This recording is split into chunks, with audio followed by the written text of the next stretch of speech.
সমাজকে জানাইতে চাই যে আমি বৈচিত্র্যের অংশ, বিচ্ছিন্ন কেউ না। সো বৈচিত্র্য নিজের যার যেটা আছে সেটা যেটা আপনারা সবাই নির্বিঘ্নে স্বীকার করেন, আমাদের বৈচিত্র্যকেও রেসপেক্টের জায়গা থেকে, ডিগনিটির জায়গা থেকে এবং প্রোটেকশনের জায়গা থেকে আপনারা রেসপেক্ট করবেন। এটা হচ্ছে আমাদের মিডিয়ার মাধ্যমে এবং সবার কাছে এটুকুই প্রত্যাশা। প্রায় 3 দশক উন্নয়ন করে কাজ করি। বিভিন্ন জায়গাতে যখন গিয়েছি, জাপান কিংবা অন্যান্য দেশগুলোতে, সেখানে দেখেছি যে আসলে সমাজ কাঠামো এমনভাবে চিন্তা করা হয়েছে যে একজন শিশু থেকে প্রবীণ, নারী, পুরুষ, নারী এবং বিভিন্ন অবস্থায়, ধরেন গর্ভ অবস্থায় কিংবা সুস্থ অবস্থায়, এই যে নানা জায়গায় তারা যেভাবে চিন্তা করেছে, তার মানে কি সমাজটাকে একটা কম্প্রিহেন্সিভ অ্যাক্সেসিবিলিটি ইস্যুকে মাথায় রেখেই চিন্তা করেছে।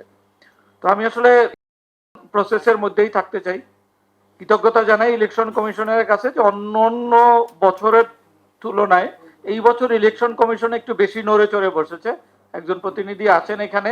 আমাদের প্রত্যাশা ছিল যে এবার ডিজিটাল যে ভোটিং সিস্টেম চালু হয়েছে তার আওতাধীন আমরা আসব, কারণ বাংলাদেশে কিছুদিন আগে যে তথ্য দিয়েছেন আপনারা, 37 লক্ষ ভোটারের কথা উল্লেখ করেছেন, তাদের কোনো না কোনো ইম্পেয়ারমেন্ট আছে, দ্যাট মিনস ডিসেবিলিটি তাদের আছে।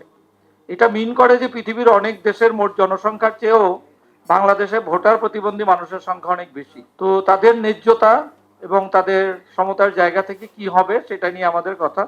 প্রথম কথা হচ্ছে আমরা আসলে একটা কম্প্রিহেন্সিভ অ্যাক্সেসিবিলিটি চাই, সেটা হচ্ছে আমাদের অ্যাটিটিউড থাকবে। দ্বিতীয়ত হচ্ছে আমাদের ইনফ্রাস্ট্রাকচার, ভোট কেন্দ্রগুলো এখনো সুযোগ আছে, অন্তত প্রতিবন্ধী মানুষ, প্রবীণ, গর্ভবতী নারী, অসুস্থ, দীর্ঘমেয়াদী যারা আছে প্রত্যেকে যেন আসলে ভোট কেন্দ্রে যেতে পারে, তাদের ন্যায্যতার বিষয়টি চিন্তা করা হবে। তো আমরা বিশ্বাস করি যে প্রতিবন্ধী মানুষদের ভোট দেওয়া হয়ে যাবে না, তার ভোটটা সে দিবে।